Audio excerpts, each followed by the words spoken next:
तो ओम नमः शिवाय, श्री शिवाय नमस्तुभ्यम, जय श्री महाकाल। जी हाँ भक्तों, क्या आपका भी जो बच्चा है उसका जो मन है वो पढ़ाई लिखाई में बिल्कुल भी नहीं लगता। आप लोग बहुत ज़्यादा परेशान हैं उसकी पढ़ाई के लेके कि आखिरकार हमारा जो बच्चा है वो पढ़ता क्यों नहीं है। जब भी आप उसको पढ़ाने के लिए बैठाते हो तो कहीं वो खेलने चला जाएगा, कहीं घूमने चला जाएगा, कहीं कुछ करेगा, कहीं कुछ, लेकिन पढ़ेगा बस बिल्कुल भी नहीं। और आप लोगों की भी समझ से बाहर है कि आखिर ऐसा क्या हो गया जिसके कारण आपका जो बच्चा है वो पढ़ता ही नहीं है।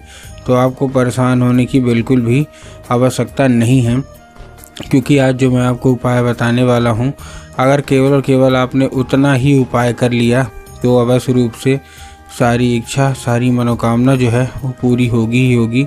और आपका जो बच्चा है जिसका भी मन पढ़ाई लिखाई में नहीं लगता, अवश्य रूप से उसका जो मन है वो पढ़ाई की ओर आकर्षित होगा ही होगा। क्या करना है, कैसे करना है, पूरा मैं बताने वाला हूँ और अच्छे तरीके से आपको समझाने वाला हूँ। तो बस उपाय ध्यान से सुन के अच्छे से करिएगा ज़रूर। देखिए, आपको भी पता है कि पूज्य गुरुदेव की जो कथा होती है उसमें लाखों की भीड़ आती है। और जब गुरुदेव की कथा में लाखों की भीड़ आती है तो वहाँ ज़्यादातर जो भक्त होते हैं वो क्या करते हैं, पत्र के द्वारा अपनी इच्छा और पत्र के द्वारा अपनी मनोकामना जो होती है वो गुरुदेव तक पहुँचाते हैं। तो अभी गुरुदेव की कथा चल रही थी, आज से 4 से 5 महीना पहले की बात है। गुरुदेव की कथा चल रही थी और गुरुदेव की कथा में लाखों की भीड़ आई।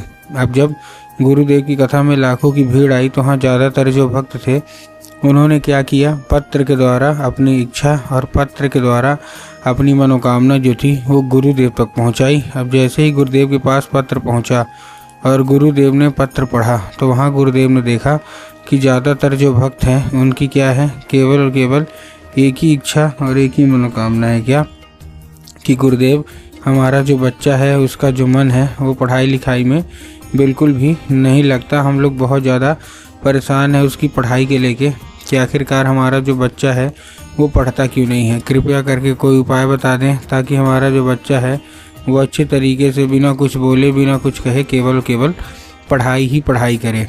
अब जैसे ही गुरुदेव ने ये देखा, मतलब उसमें पत्र में ये भी था कि गुरुदेव हमने उसके पीछे क्या कुछ नहीं किया, बहुत अच्छी उसको स्कूल में डाल के रखा है, बहुत अच्छा उसको कोचिंग ट्यूशन दे रहे हैं, हर एक तरह की सुख सुविधा दे रहे हैं, लेकिन फिर भी जब बात पढ़ाई की आती है ना तो वो बिल्कुल भी नहीं पढ़ता। कृपया करके कोई उपाय बता दें।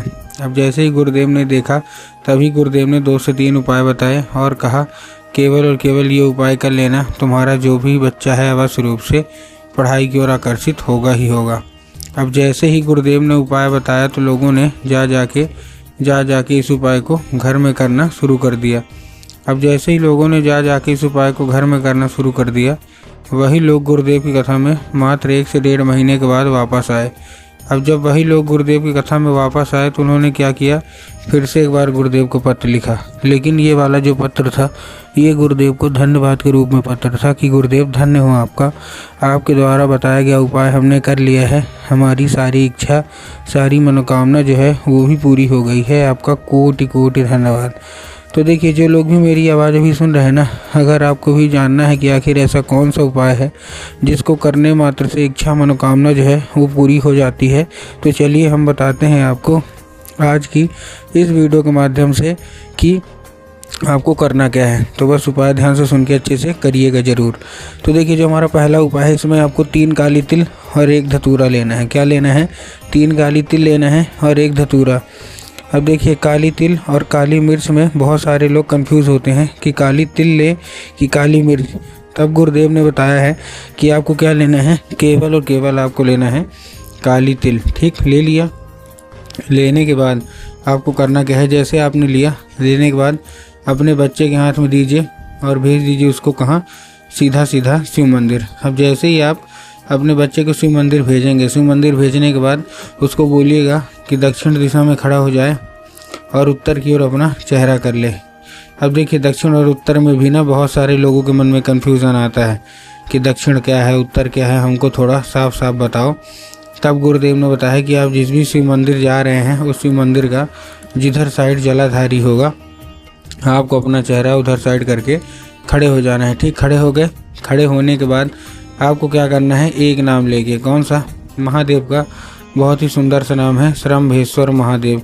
तो आपको करना क्या है, आपको श्रम्भेश्वर महादेव का नाम लेके और उन्हीं का स्मरण करके आपको चुपचाप क्या कर देना है, अर्पित कर देना है बस। पूज्य गुरुदेव कहते हैं कि अगर आपने ऐसा कर लिया तो अवश्य रूप से सारी इच्छा मनोकामना पूरी होगी और आपका जो भी बच्चा है वो भी पढ़ाई की ओर आकर्षित होगा ही होगा। ये था हमारा पहला उपाय। अब हम चलते हैं अपने दूसरे उपाय की ओर। अब देखिए जो हमारा दूसरा उपाय है, इस उपाय में आपको करना क्या है। इस उपाय में सिंपल सा आपको एक लाल फूल लेना है और आपके घर में माता सरस्वती की फोटो या मूर्ति होना अति अनिवार्य है। अगर आपके घर में माता सरस्वती की फोटो या मूर्ति है तब तो अच्छी बात है, लेकिन अगर आपके घर में माता सरस्वती की फोटो या मूर्ति नहीं है तो आपको बाज़ार जाना है, माता सरस्वती की फ़ोटो या मूर्ति लाना है और घर में उनको स्थान दे देना है। ठीक, दे दिया स्थान देने के बाद शाम के वक्त में जब भी आपके घर में पूजा पाठ होती है तो आपको वो लाल फूल उठाना है, माता सरस्वती को क्या करना है,